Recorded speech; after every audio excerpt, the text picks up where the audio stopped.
Welcome and thank you for joining us. You're listening to the Beyond 50 radio program. I'm Daniel Davis. On the program today, we're going to be talking with a special guest who has authored more than 300 books. I think that's pretty amazing considering most of us are trying to even squeeze out one, but 300. He has also become an ordained minister. He's also been an investigator in criminology as well as a lie detection expert. On the program today, we're going to be talking about his body of work and how it relates to his study of the mind for more than 20 years. I'd like to welcome to the Beyond 50 radio program today our special guest, Mr. Elden Taylor. Elden, thank you for joining us. Thank you. It's indeed my pleasure. How are you today, sir? I'm doing really, really good. Now, your newest book is I Believe.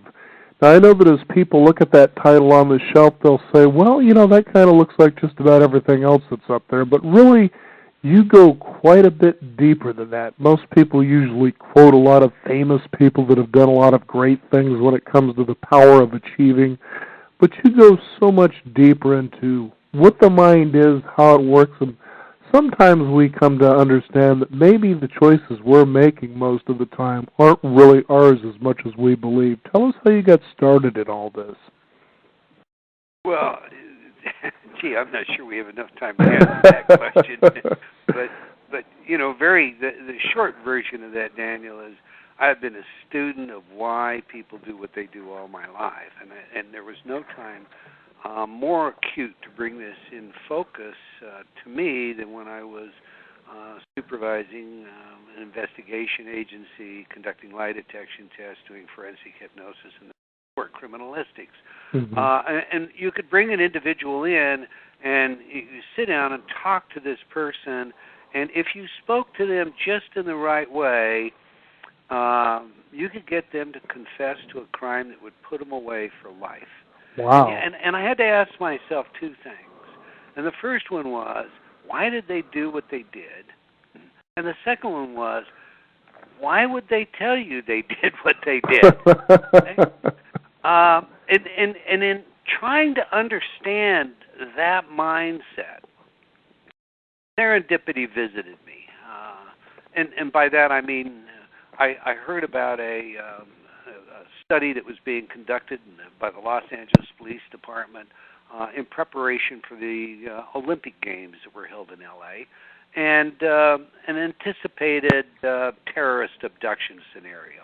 So they had purportedly acquired an audio subliminal recording that was designed to cause the body to dehydrate, and they would use this in a scenario where they told perpetrators, because there's so much negotiation that goes on over the telephone, that they were in an infected area, and that if they had any signs of diarrhea, vomiting, etc., that they needed to let them know right away because they needed to move. And so the whole thing was about taking control of the situation.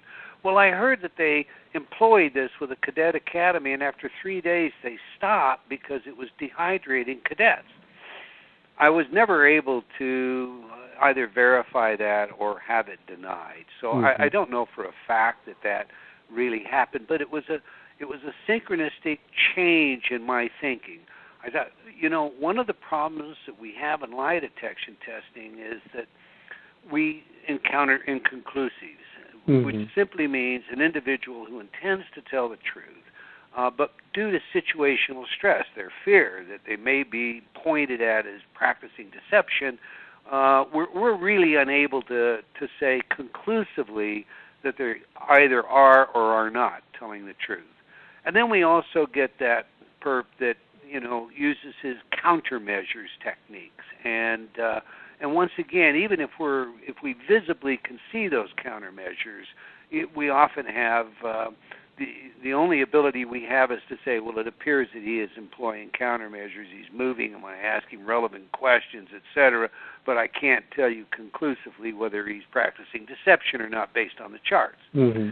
So what if I thought I could use this subliminal technology to get the honest person to so relax that it was just a piece of cake for them, and really, you know, maybe even exaggerate the dishonest person's responses, do away with these inconclusives.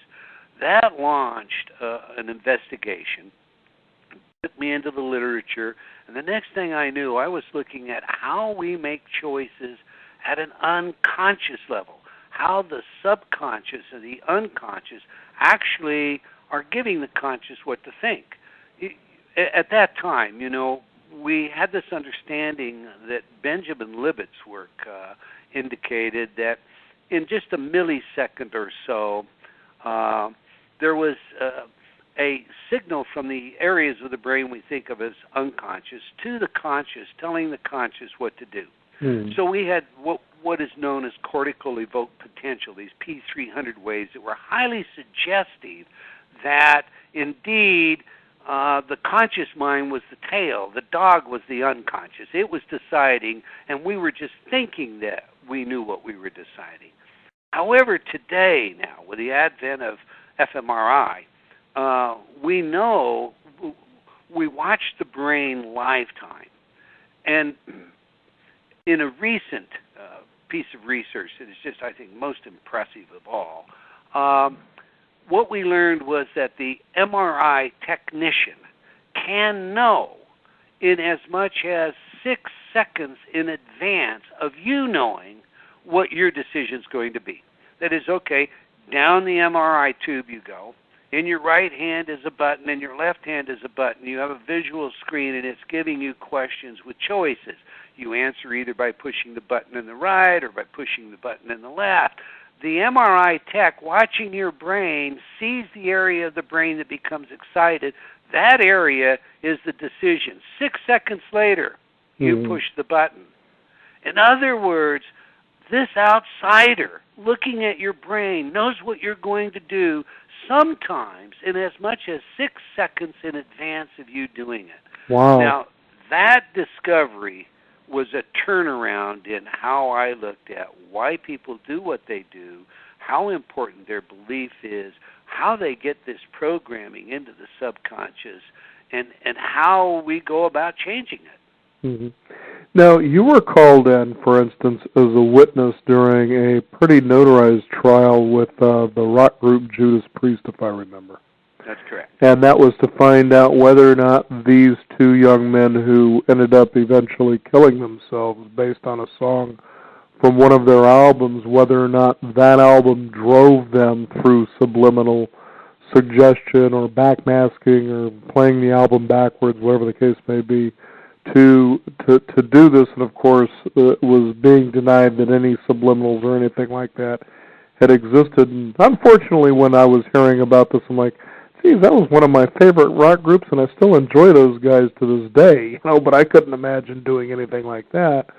But as I was reading in your book, Mind Programming, which was an astonishing piece of work, because what it started doing was opening me up to ways I had never encountered, especially if you find a book like this on, say, a self-help shelf, that I went, I never would have really thought about this ideal of being having suggestibility happen, but geez, this may be going on a lot more than I think. And so what you're saying actually borders on the astonishing to realize what's going on in a person's world. Well, it does. The fact of the matter is, let me take that in chunks, because, boy, that you just covered a lot. I got a habit of doing that. Well, that's great. I love it. The Judas Priest case, the particular piece that we're interested in here, came from the Stained Class album, and it's a song, Better By You, Better Than Me. Contrary to everything that was out there in the media, and by the way, CBS was fined for manipulating the media. They did regular press releases. They hired agencies to do it. It was all about controlling public perception of what was going on. Mm-hmm. But contrary to that, within that piece was a lyric that overtly encourages suicide. Mm. Also was a subliminal command, do it, do it. Okay, now, when I was asked to get involved in this, just very quickly, I looked at everything that was there, and I had to say, it probably had a factor, but could you say it was the causal factor? Well, that would be really, really hard. Because I'm looking at two troubled young men. Yes, they played the album over and over again, and yes, it encourages suicide, and da-da-da-da-da, and yes, there are subliminal lyrics in it, and this do it command, this do it lyric, that probably, could be, but, and then I was informed that CBS, in their discovery, took a deposition from the school counselor who interviewed the Vance boy who shot off the front of his face and didn't die for 3 years, until 3 years thereafter, interviewed him, and he told her that they were in the room on this particular, Christmas vacation, and they were playing the song over and over, and they had gone through this trouble with a breakup with a girlfriend and these down emotions, and then they looked at each other and they started chanting, "Do it, do it, do it." And then they went to the school ground with a father's shotgun, and they propped a shotgun and they chanted, "Do it, do it." Well, now listen, what is the likelihood that a subliminal command inside a overt message encouraging suicide is suddenly perceived, incorporated into consciousness, and chanted by coincidence? Right. Well, two guys. Okay, so that became a causal factor. So yes, of course, I became a witness on behalf of the plaintiffs against Judas Priest. Mm-hmm. And to this day, I believe that it was a causal factor.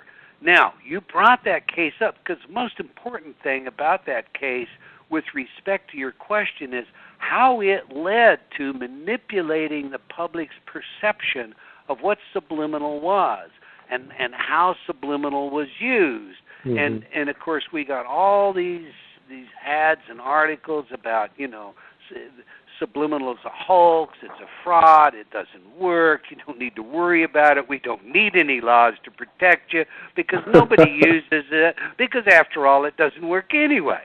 Mm-hmm. So, in the very book that you mentioned, because that is an issue, I actually reprinted an advertising manual, a training manual, and showed ads, and you've seen them, airbrushed ads, deliberately created, and why they were done the way they were done in the language of the teachers that were the mentors for these students that create these kinds of ads, and ads that appeared throughout the world. I mean, the Imperial Whiskey ad has probably appeared in many, many different countries. Mm-hmm. So, bottom line, yes, we're influenced.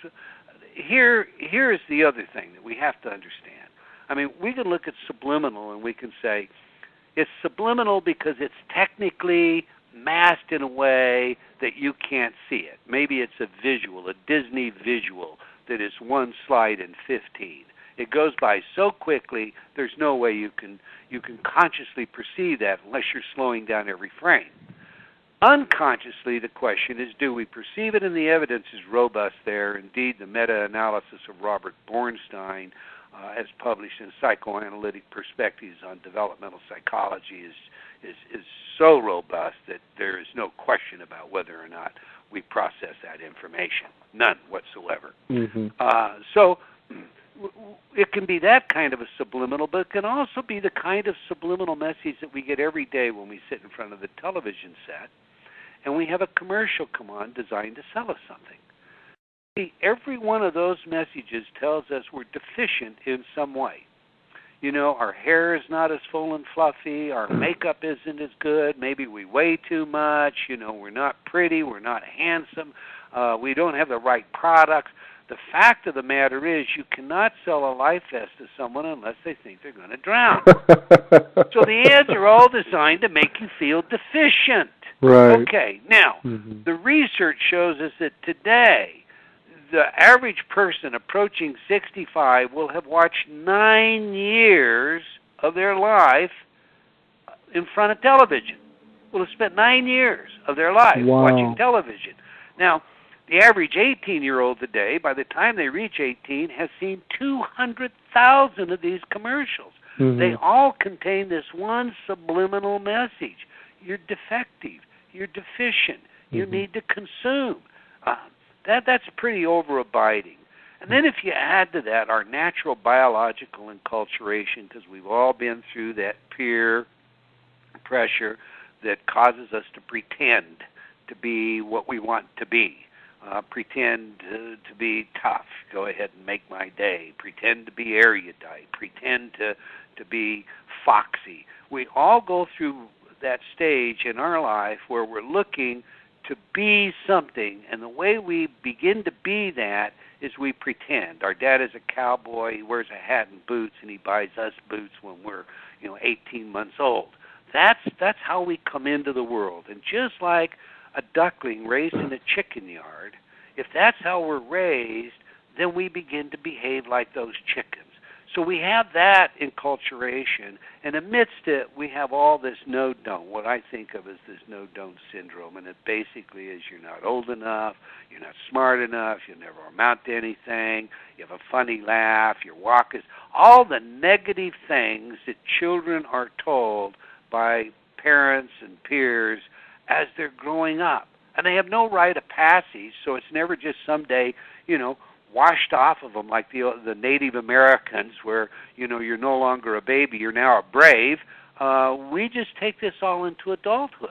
Mm-hmm. And the net result of that is what's in our unconscious that is making our decisions for the most part, in most people, is self-sabotaging, self-limiting. It's telling you what you can't do as opposed to what you can do. It's telling you what your defects are as opposed to your strengths. And in that sense, it is very, very limiting. Mm-hmm. Let me tell you how important those beliefs are. Not just in success and relationships, but in your health and your wellness. You spend time on your website and on your radio show talking about wellness. And one of the things that we have to look at where belief is concerned is what is its influence on wellness? David Phillips of UC San Diego said, well, if belief has this much control over the wellness of a human being, I could probably go to China, look at a longitudinal study back into history, because they invest a lot of belief in their birth signs, and their birth signs tell them what they're going to die of. Not just what their vocation is going to be, but what they will die of. And if I find a correspondence, then we know belief it really does have an influence. Well, that's indeed what he did, and that's indeed what he found. If you were born in a sign that said you would live a long life and die in your sleep, it didn't matter what you did. You could smoke, drink, and whatever. That's how you died. If you were born under a sign that said you would die of cancer, that's what you died of. Wow. Belief is so powerful. We have multiple personality disordered patients that, Daniel, in one personality, they have normal blood sugar. Snap your fingers, they change personalities, they're hypoglycemic. Oh, well, that's a big deal. But how about in one personality they have brown eyes, and in the next one they have blue eyes? Or in one personality they have a tumor the size of a baseball on their forearm. Snap your fingers and the tumor is gone.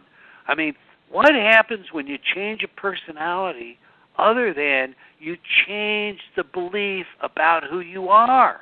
Right. Your memory about who you are, how you walk, how you talk, what you do, what you like. That's what changes.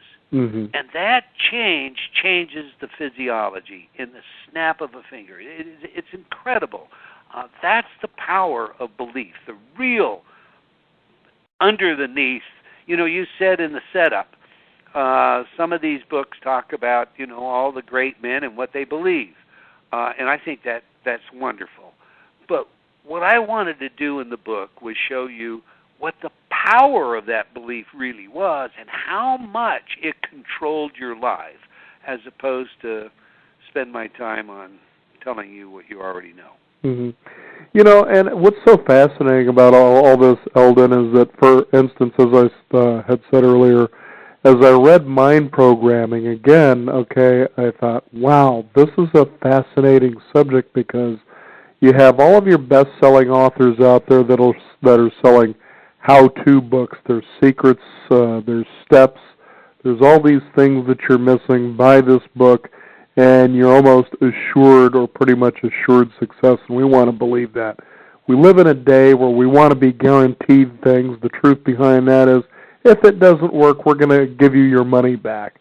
This is a shortcut. This is a quick way to get somewhere because you don't have a whole lot of time. Do this and follow what everybody else is doing. Even,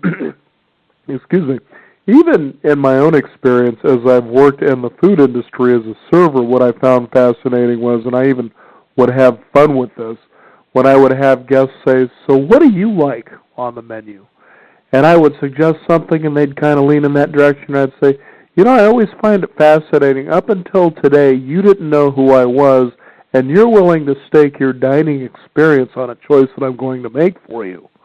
That we're ready and willing to surrender our choices and allow somebody else to do that for us. And then we seem to be, as you said earlier, the word was enculturated in such a way that now the I'm going to show you how to way of doing things has just become a robust industry.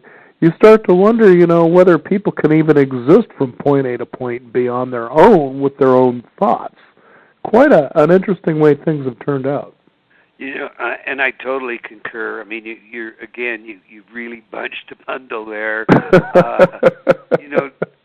Daniel, we have this proclivity in our society today that is essentially unable to look at a deferred gratification pattern. We expect immediate gratification. That's what we want. We need more arousal and immediate gratification, and of course the roots of that come from the entertainment industry.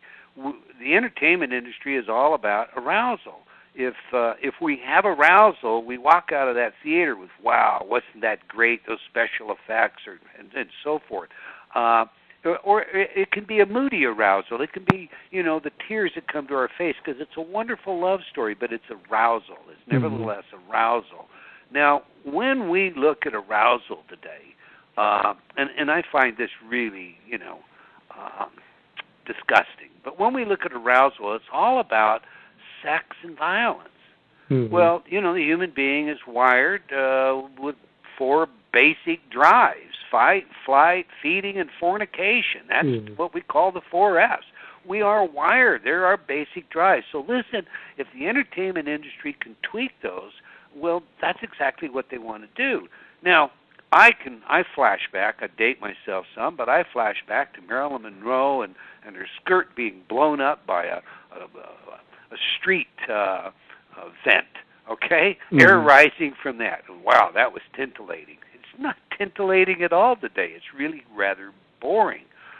When you compare what we see in mainstream television, well, let me do this. Sylvester Stallone is famous for his Rambo and First Blood movies.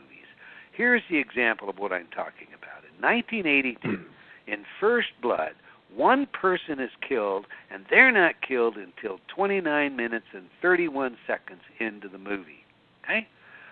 In Rambo 2 in 1985, well, in that one, 1 bad guy is shot, 69 people die, and they begin dying at 33 minutes in the movie.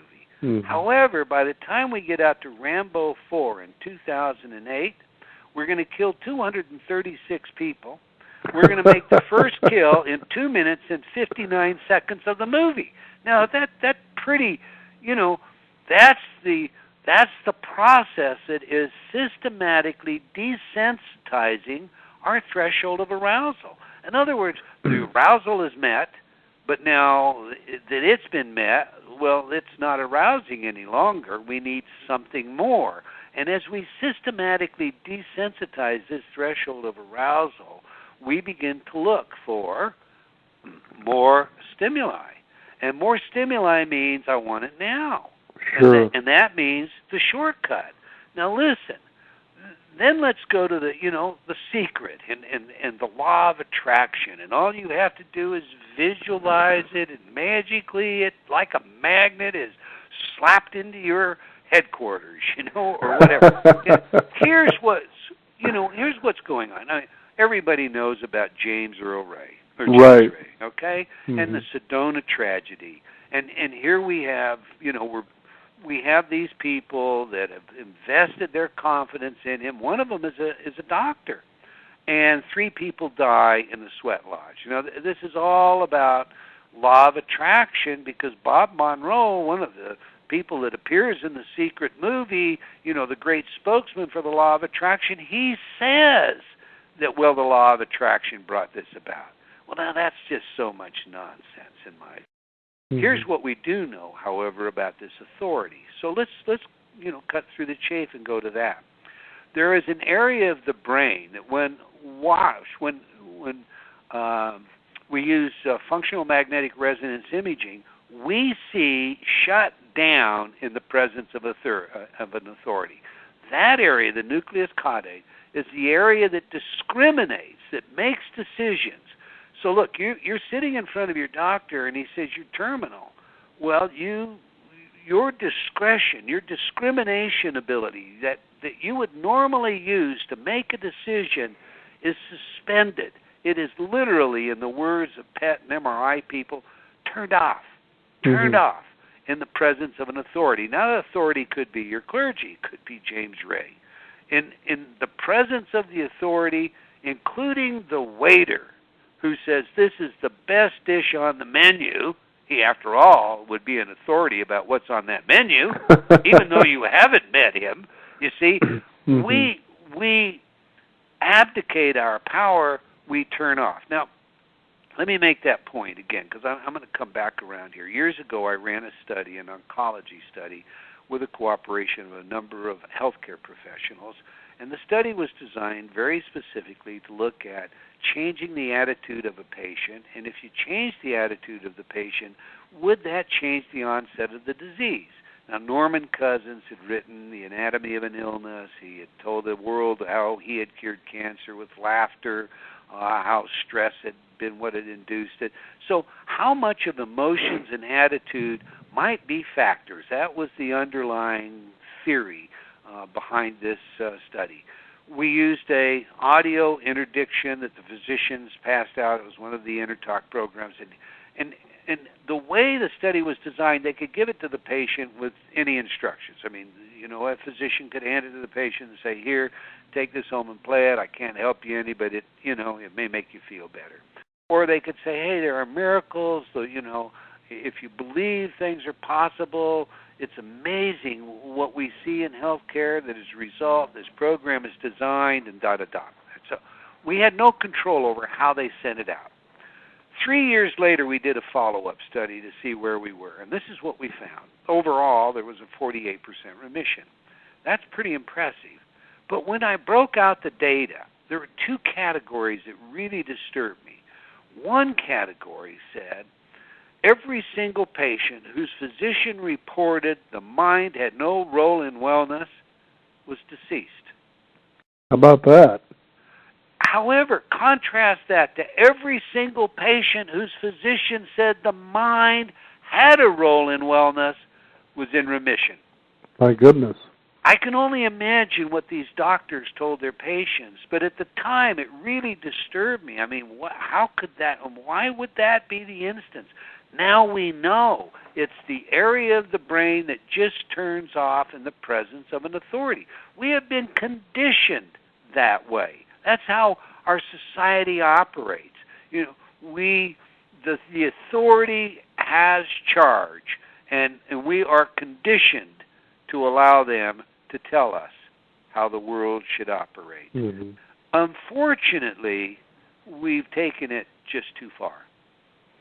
Yeah, I couldn't agree with you more. I know there was a study that I read, and I couldn't remember if it was in Mind Program, whether it was in one of your books or it was another one, where they did this experiment where they had, let's say, there were 7 people involved in this experiment. Of those 7 people, only 1 was the actual experiment themselves, and the other 6 were actually actors. And the whole idea is that they were shown 3 lines, and 2 of them were of the same size or something like that, right. And 1 was a little bit longer, and what they were all to do was to choose which line was different from the rest.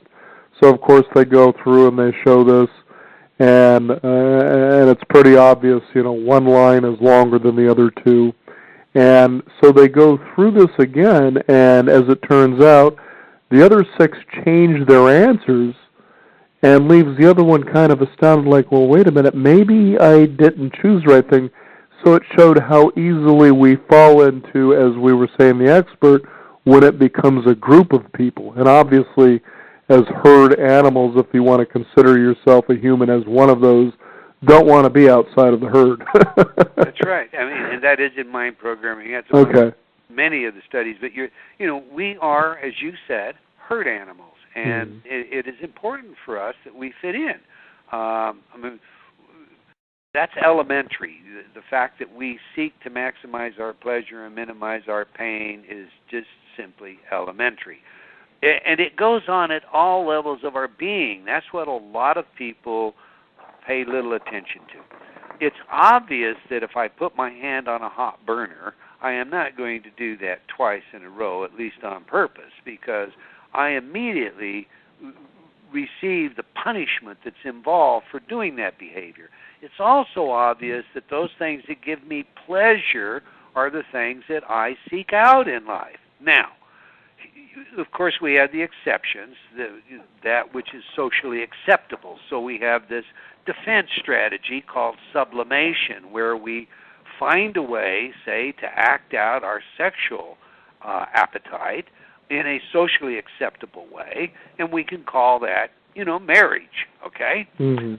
Now, on the other hand, we have all these strategies exist in the unconscious that are designed to protect us from being rejected. Rejection is something no one finds comfortable. That's not what a herd animal seeks. So what we find is, well, I had an individual, and that's why maybe this is on the top of my mind here recently, who was criticized when they were very young for their laughter, for their smile. They were told it was silly. It made them look silly. As a result of that, in adulthood, long after this has occurred, they have forgotten all about the criticism they took. I believe it was the first grade, maybe it was the second grade. All the criticism that they took, the laughter and so forth at that point in time that made them feel very bad. They've forgotten about this in their adult life. They're in their 40s, and they're having a problem because they're being criticized that they have no sense of humor.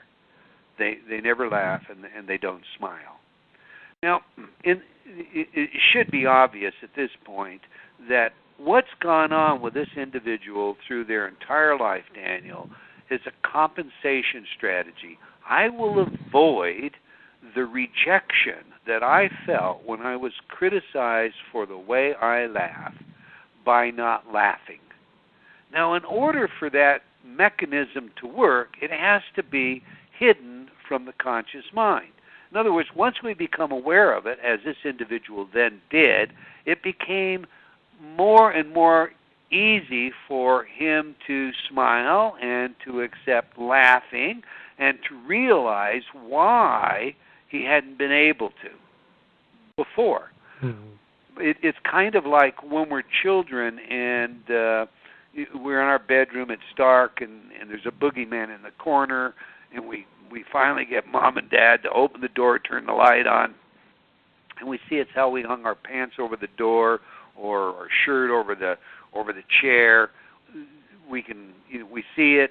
They turn the light off, close the door, go away. We're looking at the image. It's this very same image, but we now know what it is, so it doesn't have the same power over us.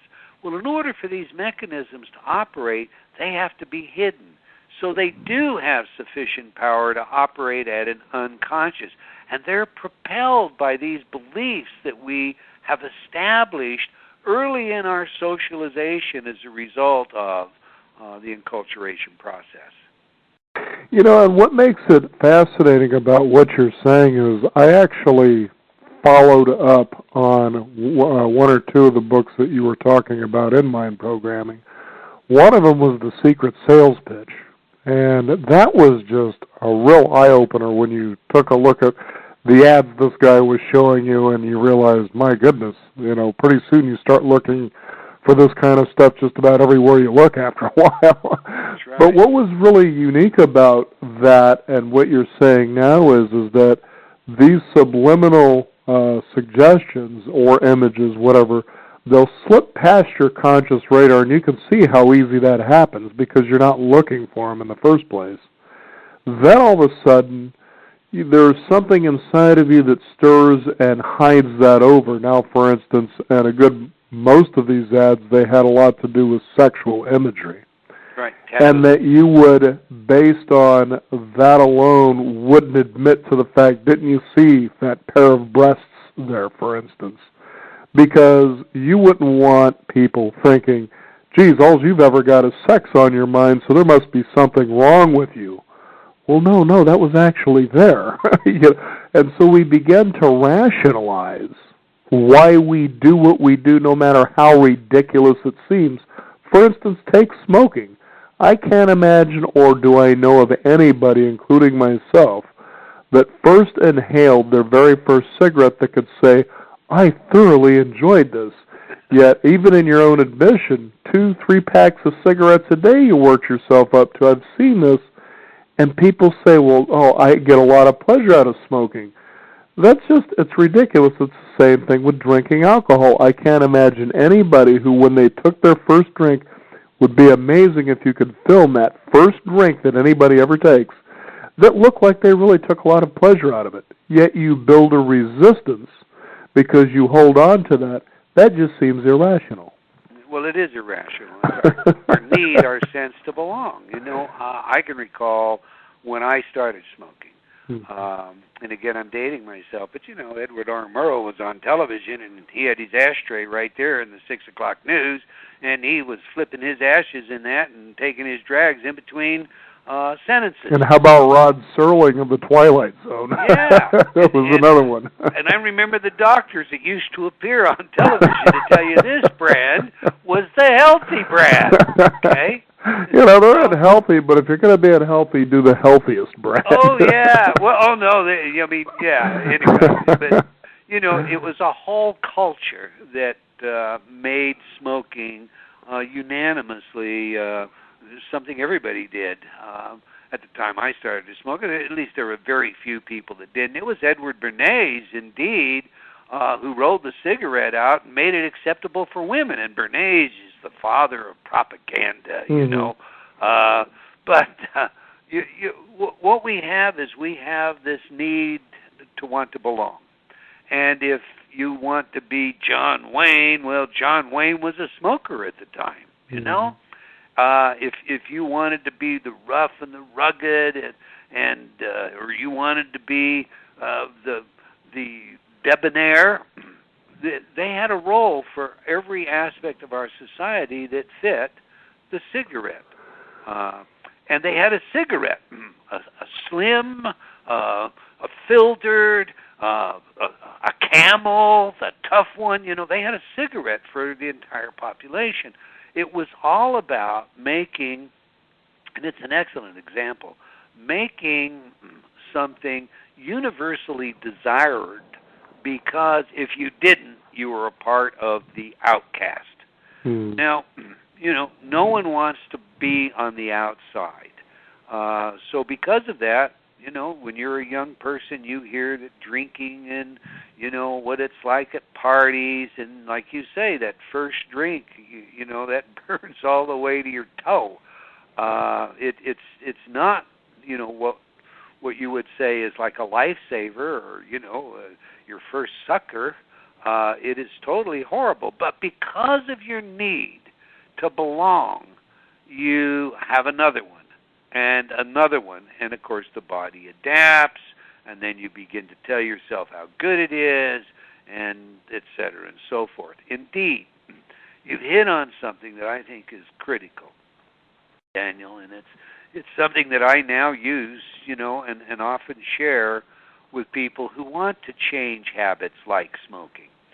If we can get a context wrapped around something that makes that context really look favorable, then of course it's easy for us to see it through the lens of the context. What we have to do often is change or understand that we have compartmentalized context. In other words, take a cigarette. Most smokers today know that cigarettes are not something that they should be doing, period, end of quotation. And yet, like you say, well, it tastes good, it's my friend, what would I do if I didn't have it? I relax. All the rationalizations that are wrapped around it hold it in a separate context. And it's kind of like this. This is my favorite example, and I know you've read it in the book, so don't give it away, but we'll give it to your listening audience. If you think about the saliva in your mouth for a moment, and you think about how good that saliva tastes, and you think about how important that saliva is for the comfort, I think like right now I need it, or I'm unable to have this conversation with you, Daniel. On a scale of 1 to 10, my saliva gets a 10. I've had a dry mouth. I certainly don't want it. So, I do like my saliva, okay? But now, if you imagine that you have a shot glass in front of you and you just spit some of that saliva into that little shot glass. And now you're going to look at that for just a second, maybe tip it, see if there's an air bubble. And all right, now you're going to drink it back. When I say to an audience, drink it back, 99.9%, if not the entire audience, goes, oh my God, whoa, wait. You see, the spit in my mouth is a context. And in my mouth, it got the 10. But in the glass, the idea of drinking spit is vile.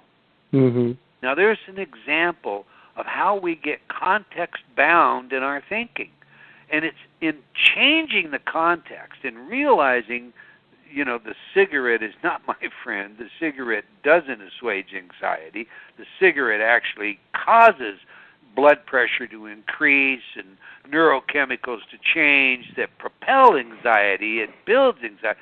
It is in understanding that we have been context-bound in how we think about something that gives us the ability to change or to break that context. But that, too, is a part of how we have been, I want to say brainwashed, but that is such a word that so many people hold with such conspiratorial that I'll just say that's just a part of the propaganda that I call mind programming. I know Mr. Bernays, as I read propaganda itself, if he was to see how it was used today, it was really quite different from what he had in mind in the earlier part of this last century. Well, yes and no. I don't know about that. I mean, you could see a straight line between Bernays' work with two presidents to Bush's VNR releases here within America. A video news release is supposed to be something, it is propaganda, it is something that is created by, psychological operations within the Pentagon designed to win the hearts and minds of people abroad. But when those, and they are not supposed to be used in America on Americans. But when these VNRs and the height of them, I'm not blaming the Bush administration. They had plenty of reason to make VNRs. But there was just an extreme increase in the number of VNRs that came back around and were viewed here in America as news. Now, video news release is propaganda. It's not news. But if you begin to view it as news, you take it as news, and it then begins to create your belief system about what's going on in the world. And that is a part of the problem. Now, Bernays, in his book, Propaganda, makes it very clear that it is the duty of the elite to control the masses through propaganda means in order to bring about a governable society. That, to me, is, not too friendly sounding. No, especially when they say the elite. Where does that put the rest of everyone else? Yeah. And speaking of that, let's take a look at one particular industry, which, when it comes to us wanting to belong but then feeling inadequate, and whether it does this intentionally or it's just by default, is that when you look at the direct selling or the network marketing industry, most people get involved with these industries because of the allure of being their own boss, making a lot of money, being financially independent in time. You see the same sort of sales pitch, if you will, by all of these industries. So you go in, and if you just simply follow the steps that they tell you to follow, then you're pretty much assured to get everything they've said that you want to get. Now, then all of a sudden they have these, just like the waiter, me for instance, at the table, people you've never met before that everybody seems to be worshiping as though they're on the pulpit because of what they've been able to achieve. You'll hear, remarkable results. This guy did this in 6 months. She did it in a year. This couple did it in 18 months. You've been in it 5 years and you haven't even seen a tenth of the success, as a lot of people have experienced the same thing you have of these people here. So immediately you start thinking, what is wrong here? What's going on? Why haven't I done this? And that sense of inadequacy that I think has been with us since childhood, and not just only our parents, but especially in a day and age like today with television, with print ads, with movies, with radio, you can see how a lot of this just needs to be cleaned out if you ever stand a chance at success. Maybe not just in this industry, but in all walks of life that feels good to you. And I just said a whole bunch of stuff. But you hit on something really important, If I were to say, are you surprised that if you go to the doctor and he taps you on the knee that your leg will jerk? You would say, no, that's a reflex. I understand that. Mm-hmm. If I were to say, are you surprised that if I were to flip a little sand in your eye that your eyes would blink? You would say, no, of course not. I've experienced something like that. We tend to understand how the body works much more than we think about how we work or how the mind works. Mm-hmm. There's a whole set of compliance principles that have been well defined by marketing experts. Now, flashback quick, Bernays was the father of scientific marketing, and scientific marketing was, hey, look, let's show them a product, let's show them an image, let's measure their physiological reactions. Bernays was Sigmund Freud's nephew. What we want to do is figure out how to tweak the unconscious without them knowing we're tweaking it, because then they'll do what we want them to do because they think they want to do it. So using blood pressure cuffs and galvanic stress or galvanic skin response and other less sophisticated means than what we have today, we began with scientific marketing to measure physiological feedback. Now today, you use things like functional magnetic resonance imaging, and fMRI shows us that if you show a smoker the Surgeon General's warning on a pack of cigarettes, then it makes him want to smoke more. So that tells tobacco companies, hey, bold that and put it on both sides of the picture. However, if you show them one of these disgusting pictures, that turns them off. So let's fight that. Let's make sure that that doesn't get on a pack of cigarettes. We'll take that one to the Supreme Court, which, of course, they did, and they won. Now, come full back then. What are these compliance principles? Well, first, there's social beliefs. We should do things for the good of society.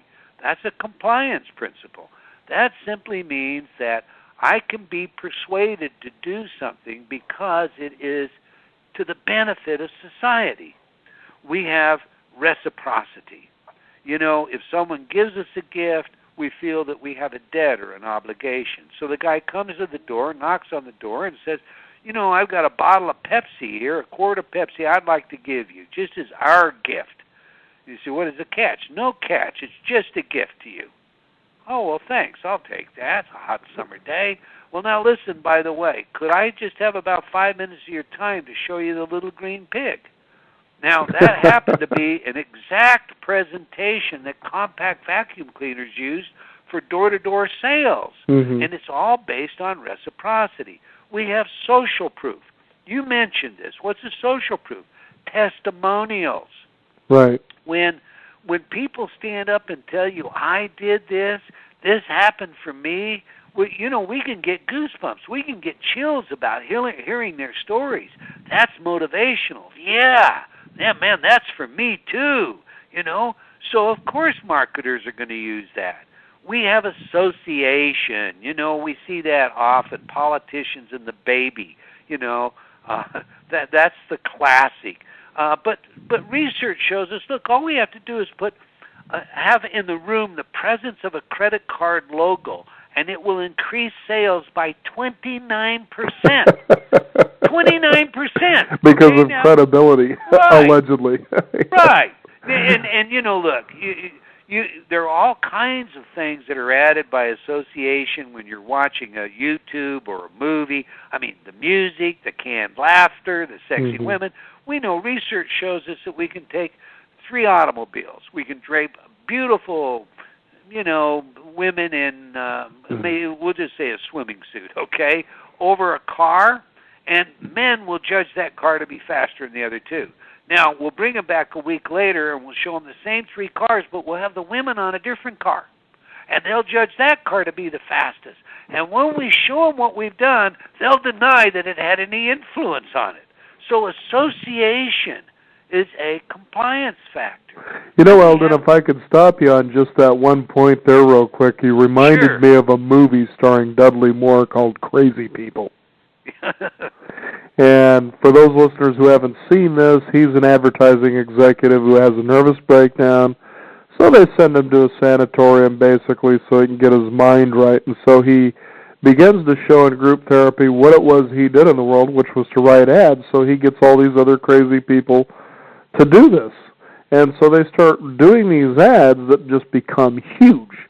And one of the ones happened to be for, I think it was Jaguar, where, buy a car like this to get a hand job from a woman like this.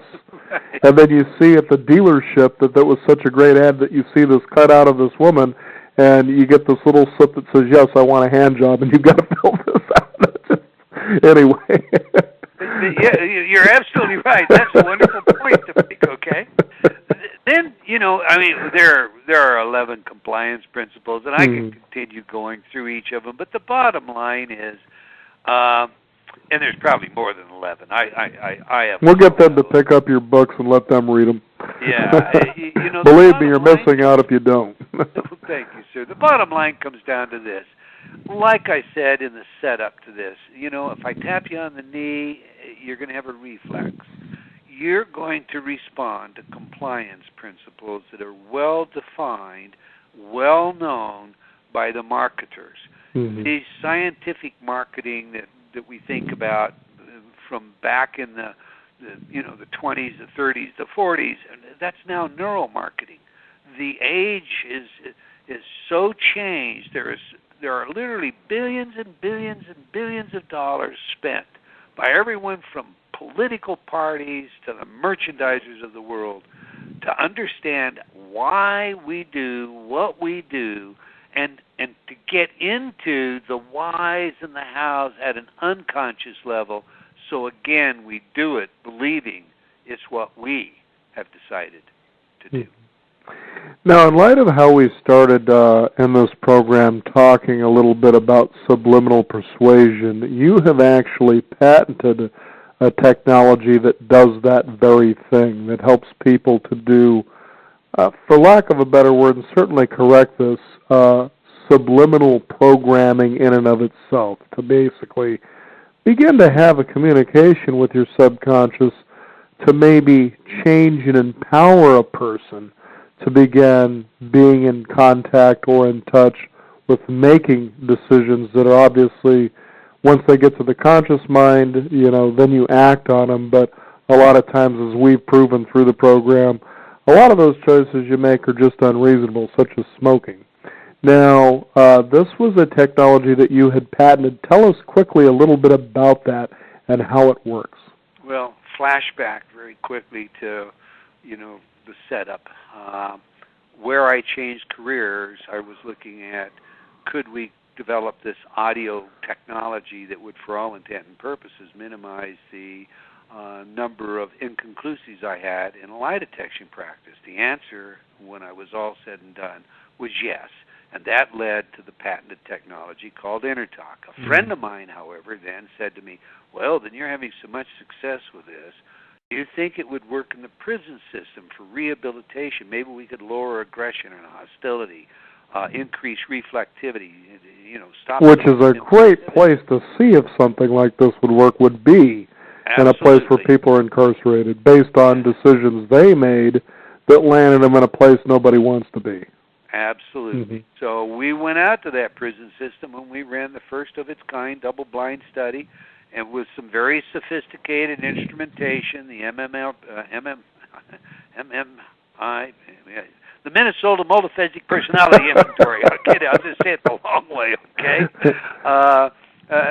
A special incarcerated lens, the Fowler lens, and when we were all said and done, it worked. That changed my career. I suddenly had people coming to me wanting, could we do this for this area, and how about this area? And so today we have over 300 titles. And there have been a number of good double-blind studies conducted. I've run a couple of them, but more than a dozen have been run by independent researchers at leading institutions like Stanford, for that matter by governments such as Germany and Mexico, where they've looked at this technology from a standpoint of, can it literally rewrite how we talk to ourselves and therefore how we see the world and therefore how we act in the world? And the answer to that, bottom line, is absolutely. Yes, it can, and yes, it's proven to do so. Now, when it comes to a person listening to these, I guess they would be embedded affirmations, I understand, right, that are under said within sounds of nature or music. Yeah. Now, do these, as you're listening to them, I understand that it's suggested, listen for at least an hour a day for the first 30 days, and I get the 30-day habit there, but does it become a permanent embed? Does it overwrite, old subconscious programming, or how does that work? And that really depends. What you come down to there, Daniel, is it varies. We don't live in a vacuum. I guess that's what I have to say. Sure. So it varies based on who you are, how old you are, what you're dealing with, and the environment you're in. You could be, say, in an all-supporting, positive environment, and you just have some self-doubt, and you're afraid maybe to get a business started, but your wife is saying, oh, yeah, this would be great for you, and your friends are saying, this is right down your way, but you're hesitating. Now, you can find that as a result of changing that doubt into the confidence and the optimism and the positivity that would be necessary to be really successful, that you're on fire and everybody around you is just totally supporting, and off the races you go. Okay? Right. On the other hand, you can be in an environment full of poison, people that are telling you that you are incapable, that, you don't want to do that, that is a very scary thing to be thinking about doing, and, a bird in the hand is better than two in the bush, and money is the source of all evil, and all those kinds of things. We like you better the old way. Yeah. And in that instance, it's going to take more, and it's going to probably require a more continual. I think of it this way. Look, if you have some dirty water that you're trying to flush out of let's just say I have horses. I've got a little place in Spokane, Washington, and if I'm trying to clean just the dust and the dirt that settles into a trough out, I'll put a clean hose in it. And as that hose washes out that water, well, then it begins to become cleaner and cleaner. And in a way, changing the way we talk to ourselves, changing our inner talk, which is really just a 20/20 mirror on what we genuinely believe. What we, when that thought comes up that says, when you say to yourself, this year I'm going to make $1 million, and that thought comes back and says, sure, what are you going to do, rob a bank? I mean, what kind of nonsense is that? It is telling you don't believe in what it is that you're saying you want to achieve, what your goal is. So in changing that, we're really percolating in all this clean water. But if somebody else comes along with a bucket of dirt and they throw it into the trough, well, you got to keep the water running more. Mm-hmm. Mm-hmm. So it stands to reason then that for people who think, geez, Intertalk, that'll change everything, and obviously it does, as you said, it helps to change the Intertalk within, but you still have to take action. In other words, okay, rather than saying I'm going to make $1 million, let's say that a subliminal suggestion would say, it is possible and it is safe for me to make $1 million, but I'm around a whole lot of people that are struggling to pay their bills. Maybe what I need to do is find a millionaire mentor group to move into to support the actions that I need to take to move me in that direction. Absolutely. Okay, great, because one of the questions I had from a listener out there is, would the Intertalk create a mechanical mind? And just like The Secret, I would say, I can't see that because just like you had said, and I believe it was what if or what does that mean, is that you see people who attend these self-help empowering seminars, then there's the questionnaire afterwards, and then 30, 60 days afterwards, they're back to their same old stuff. So they were excited in the beginning. The first week they were out to take charge and be on fire in the world, yet 30 and 60 days later, they're back to their same old routines.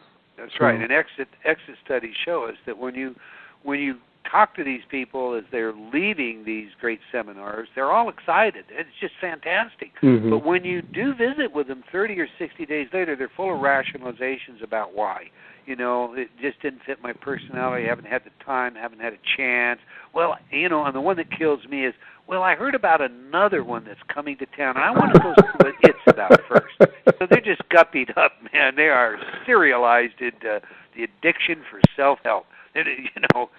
Anyhow.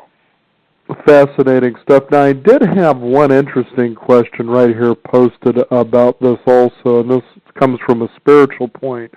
And just to let the listeners know about your work is that you really have an approach of success, if that's what it wants to be called here, through forgiveness, through self-responsibility. Those are huge. And so this question says, isn't it best to ask our soul or higher self, or the superconscious, permission first to know if this is a spiritual, way to embed specific beliefs with subliminals or inner talks? Do we have time here for about a 3-minute answer? We've got about 10 minutes. So. Okay, all right. Then let me answer that both straight up and anecdotally, if I may. Mm-hmm. Anecdotally first, we were approached by Duval County authorities Dade County authorities in Florida to create a program to facilitate high school graduation for incarcerated teenagers who had been tried as adults and were just waiting to turn 18 to be kicked into prison. Boy, that's not a very good future. No. Now, the problem that they had is they're required by law to give these students an opportunity to graduate from high school or take the GED. But they were having difficulty getting teachers to come in. They had students that didn't care. Their attitude was, and the result was they might get 2 or 3 of 20 in a year to actually pass the GED. Is there anything that we could do? So we created a program, and the judge required this program to be played. Now, at the end of that year, we had teachers volunteering to go in. There was a complete turnaround in the attitude, and 22 of 24 students that sat for the GED passed it. Okay? Pretty remarkable. Mm-hmm. Well, listen, that was impressive enough that they decided that that the school system in Florida, Dade County, needed to make this available in all their at-risk schools. Let's just take this out and make it available in all the at-risk schools. We'll go talk to the teachers and the PTA and so forth. And when they did that, there was a backlash. There were a number of parents that protested. It is not right to use subliminal programs to program how our children think. that's not a spiritual thing to do. In other words, there is and I guess there's no other way to say this, there is a fundamentalist view that messing with the mind is anti-religious. It is against their religion. Okay? Okay.